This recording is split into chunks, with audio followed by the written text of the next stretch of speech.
Hey, what's going on? All right. So today I want to dive into the framework that we use when we are evaluating a new brand that we're working with, or when we're looking at a brand that we have been working with.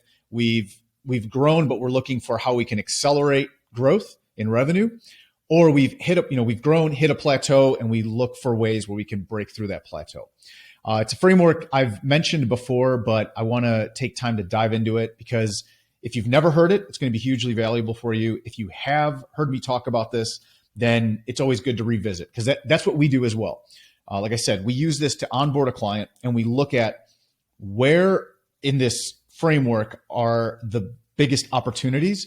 And then we take our limited resources, right? Because as a business owner, you always have limited resources. You don't have unlimited time, unlimited financial capital, unlimited people, right? Staff, human capital that you can allocate to a problem or to an opportunity. So your job is to look at the resources you have, look at the potential opportunities, the things that will move the needle, right? And then take those resources and allocate them the right way to be most effective. And then you go through the process and then you reevaluate, right? You reiterate, whether that's once a quarter, once a month, and you go back and you go, okay, we've addressed this, new opportunities have opened up, right? We've solved this, and now these opportunities have opened up. So again, we take the resources we have, we allocate to that, and then you have this iterative process. So I think this is going to be very helpful for you if you are just starting out or if you've already been running your brand. Because if you're just starting out, you may not even know what are the needle movers, right? What are the things that you should be focusing on? I mean, sure, you need product, you got to sell, you got to have a store, you got to, run some ads maybe, but what really is going to be the main things that are going to help you scale the brand? And alternatively, if you've already been running your business, maybe you have grown, but you're not growing as fast as you want, or you've hit a plateau and you're looking to break through that plateau. This framework is going to give you clarity on what you need to be focusing on, what isn't as much of a priority, right? Because we have to, not everything can be most important. The same way we have limited resources as business owners to allocate, we have to allocate to the most important things, and not everything can be the most important thing. So again, I think this is going to be really helpful. And my main goal is we go through this, you have some clarity, and you have things that you can implement right away. So I'm going to go ahead, share my screen, and start walking through this framework. So the good news is the framework for building a 7- and 8-figure e-commerce business is actually very simple. Now, it's not easy to build a 7- or 8-figure brand, right? It takes a lot of work and a lot of time and effort to build a multi-million-dollar business. But the good news is the framework for doing it is very simple. And that's good because it allows you to eliminate all the noise. So this framework allows you to identify opportunities, problems, take your resources, and allocate it to the most important things instead of chasing all the shiny objects and really just wondering, what should I be doing in my business right now? So let's go ahead, dive in, and break this down. So let me grab this here. So we'll call this the brand framework. Okay, and we'll give it, let's give it a real sexy name. Called the 8-figure brand framework, because the reality is we have helped brands go to 8 figures per year in revenue using this exact framework. So there's 4 main parts to the framework. And ultimately, what you're trying to do is look at your business, evaluate it. Again, this is what we use when we bring a brand on, and a brand we've been working with that is already making sales. We've already gone through this process. We've put resources on the best opportunities, gotten results, and either we're looking to accelerate that growth or we've hit a plateau and we need to break through. So again, whether you're just starting and you kind of don't know what's the most important thing to focus on, or what are the moving pieces in the business that require your attention, or if you're already selling and you're looking for the next opportunity, this is going to apply to you. So the first part of, the first domino that you need to knock down in order to scale revenue and scale the business is going to be your pipeline. It's going to be the leads that are coming into the business. Now, by leads, we're primarily talking about email and SMS. Okay, SMS has been a big deal for a long time, and it continues to be a big deal. So if you're not collecting phone numbers, if you're not getting this, and I will tell you, be very, very, very careful that you have the right permissions and the right disclaimers and terms of service and privacy policy and everything, because this is a whole topic of its own. But there's great apps out there that have onboarding process that help you walk through it to make sure that you've kind of crossed all the T's and dotted all the I's. Now, of course, do that research on your own. But this right here is continuing to be a significant part of our marketing and our sales, in our list that we're building. So we'll just say leads are emails and phone numbers, right? It's people who are in your pipeline that you can communicate with and either convert right away or ultimately convert. So let's talk about actually this idea of pipeline. So, because you've probably heard this term, but like, what the heck does it mean, right?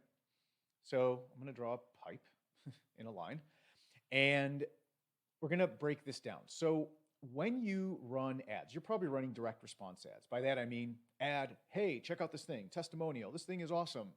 Go buy it, limited time, check availability, and there's a link. Click it, go to the product page, buy, right? Direct response, you want to make a sale. It's not brand building type ads. It's not just someone wearing the shirt that you sell saying life is great with this shirt, right? You're actually trying to get them to buy the thing, not just be aware that you exist. So at any given point in time, the market, in any market, doesn't matter if you're selling candles, cars, or everything in between, 2% of any market, and this is based on studies that have been done, and depending on which study, it'll be 2% or 3%. But the point is, a very small percentage, about 2% of any market, is ready to buy right now. Okay, so these are your these are your direct response folks that click the ad and buy, and that's kind of in line, right? Because you normally have 1.5–2% conversion rate in your store. That's pretty healthy. Most people are 0.5%. A lot of people are 0. But if you look at about 1.5–2% conversion rate, that's pretty. I wouldn't even say good. It's very good, but it's about average, healthy conversion rate for a store. So these people, these are who basically you and all your competition are going after. And you should, by the way. This is great that you go after these folks and try to convert them to buyers. The problem is it's only 2% of the market. So while you are going to collect leads when you get this 2%, right? Because they're going to buy your thing. You're going to get an email, you're going to get a phone number, address, all that stuff. That's a lead that you now have. It's also a buyer, but it's technically also a lead, right? It fulfills these two conditions over here. The issue is if you don't have a system for getting these leads and filling up this pipeline, you're missing out on a huge chunk of the market, because approximately 38% of this market, and the remainder, what is this, 62? Is that right? No, 60. Okay. The remaining 38% here will buy in the next 1 to 90 days. Okay. So this part of this pipeline, right? You got the instant buyers. This is immediate. Then you've got in the next 1 to 90 days, 38% are going to buy. And then 90 days plus is this big chunk of the market. Now, we want them to buy, right? But we're not going to focus on them so much, because once it gets out about 120 days, if they haven't really engaged, we're not really emailing them anymore. We're not communicating with them. We're starting to exclude them from our broadcasts and from our marketing efforts. But that's okay, because there's great news here.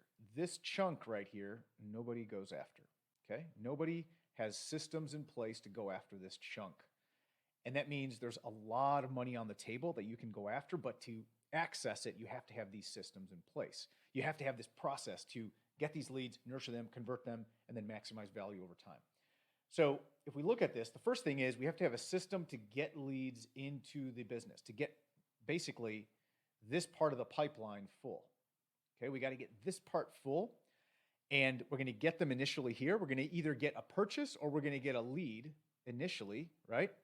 And then over time, we're going to nurture this lead over the next 90 days, hopefully, to go ahead and pull the trigger and make that purchase. So the next step here think of your pillars in your business. First pillar is we got to fill up the pipeline with leads and buyers, but primarily leads, because we know a small percentage are going to actually buy. Most of them are just going to sit there idle, waiting for you to do something with them. The next piece is going to be, all right, now we got to work those leads. You probably heard that term, right? You got to work the lead, work the lead, work the lead. So this is going to be, again, email follow-up and some SMS. We try to not go, crazy with these. There's definitely best practice, and I can create a separate training on just this and kind of what we do with our brands. But the main thing is now we need to get these leads, and the ones that don't convert, we need to work them, because over time, this is the next pillar, so this is your second pillar. Over time, in 1 to 90 days, let's say, you're going to get your conversions. You're going to get part of these people right here, right? This section, you're going to get them to convert. Now, this convert pillar really splits into two sides. One is the rate at which people convert on your pages and the average order value. And honestly, more importantly, it's average order profit that matters. And I'll create a separate training on this, because understanding this distinction is game changing for not only your ability to scale and your ability to go and actually acquire more leads and more customers, but also, build a profitable business. Because if you have a really high average order value, $100 or whatever, but you have $1 of profit, let's use an extreme example, that average order value is meaningless. So average order profit's really the thing you want to focus on, and I'll do a deeper dive on this later. But these two components are really what make up the conversion piece, and so we'll call this like 3A and 3B. And then the final piece is, so we've gotten the lead, we've worked it, some buy right away, some buy over time in the next 90 days. We convert them at a certain rate, a certain average order value. So how much do they spend when they buy is average order value. Ultimately then, how much profit do we make on that amount that they spend is average order profit. And then we have the fourth pillar, which is to maximize that value of that buyer. So we've converted them, and now over time, and this is, you may have heard the term LTV, lifetime or long-term value. Now we have to maximize that. Okay? So as you can see, it's a very simple framework, and it almost looks too simple. And it's like, yeah, I know, and maybe you've heard of this. Fine, we got to get some leads, got to nurture them, work them, get them to buy, and maximize LTV. Okay, cool, got it. Well, how do you use this, right? So you look at your business and you go, all right, where are we lacking? Like, where can we put our limited resources? Remember, we don't have unlimited time, unlimited money, unlimited staff. So we have limited resources, and we need to, as a CEO, as a business owner, your job ultimately is allocating resources, figuring out, where am I going to take what I have, where am I going to put it to get the maximum return? I'm not looking for, I have 1 unit of resource and let me get out 1.5 units of outcome. I want to pick my spots where I can take 1 unit of resource and get 10 units of outcome back, right? And if you do that over time, you very quickly start to get exponential gains because you're getting more from what you have. So the process of figuring out, like, where do I put those resources is looking at the business, looking at our lead pillar, our work pillar, our convert pillar, namely the rate at which we're converting and that average order value, average order profit, and looking at the maximize pillar. How are we getting the most value from the buyers that we have? And then you pick 1 or 2 strategies from each one of these pillars. Or if this whole system is broken, right, you're getting no new leads, you have no pipeline. So your business is flat. I mean, it will not grow. And you're basically just eating what you kill, right? You maybe make a sale and it's like, okay, that's a little bit of money. But if you don't have, any way to get new leads in, and then you have no way to make the most out of those buyers, and the whole system's broken. So it may be that you just need to get more people in the door and fill up the pipeline. I will say, working on just leads isn't really the best strategy, because, okay, you get a bunch of leads, but are you working them? Because chances are most of them aren't going to convert, especially if you focus on just getting leads. It's just how it's going to happen. So then you look at this, you go, all right, what are some strategies here? Because there's a dozen things we can talk about, at least in each one of these columns. And you can't do them all. Again, limited resources. So you pick the most effective ones and the most needed ones, because maybe you've got a really good system for working the leads. You're just not getting many of them. So maybe you don't have to work on this as much. You just got to focus on getting more in the door and focus on converting more of them and focus more on lifetime value. Or maybe you do a really good job converting. Like when people see your product, they're like, I love it, I buy it, and they buy lots of it, okay?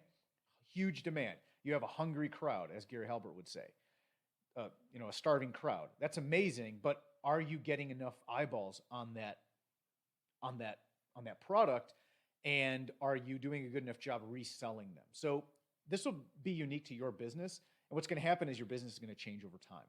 But again, this framework repeated over time, over and over and over again, this is the secret to building a multi-million-dollar business. We've done it multiple times, and I can tell you that this framework doesn't come out of, guesswork. This is what we've seen work over and over again, and this is why we use it when we evaluate companies and when we continue to work with companies. Now, again, there's a dozen plus things that we can go through each one of these. A few things to focus on. If you feel like your lead flow is not as strong as it could be, one of the first things to look at is the opt-in pop-up on your storefront, okay? This right here is, you look at any major player in the e-commerce space, all of them have a way to capture the lead right away when you land on their site. So if you're not focusing on this, and not just, okay, I got a pop-up, yeah, but iterating and testing, because that's another part. It's like, okay, we know we got to work on this, but are you A/B testing to see how you can squeeze another percentage out of this? And I'll talk more about A/B testing in the future and some of the strategies we use. But maximizing this is going to open up the flow of leads into the rest of this process. See, like this is the first domino right here. So then if we can open that up into working the lead, which gives us more people to convert, which gives us more people to maximize lifetime value on, you can see how that starts to snowball. And then again, once you get this lead, how are you working that lead? Are you working it right away? Is there any delay? There can be no delay. You have to work that lead right away, stay top of mind, stay top of their inbox. And then there's a bunch, obviously, that we can talk about conversion rate, maximizing conversion rate, from page load speed to copy to images to offer, pricing, everything. And then again, this is its own topic: average order profit versus average order value, the upsells you have in place, and which ones you're putting at the right time to get more people to take it, and also when they take it to maximize profitability. And then on the back end, a lot you can do to maximize lifetime value, which again, I'll break down. But this framework is how you want to be looking at your business, whether you're just starting or whether you are trying to scale or you've hit a plateau. So pick one of these spots and really double down on that for this quarter, let's say, and allocate your resources to that, and then reconvene and regroup and reanalyze the business 2-3 months from now. Maybe you do this monthly. But this is going to give you direction and allow you to say no to a lot of the noise and focus on the things that are actually going to help your business scale. So hope that's helpful. The main thing is implement, go, put this into action. And I look forward to talking to you again and breaking some of these things down. So hopefully that helps. Go, put it in action. We'll talk soon.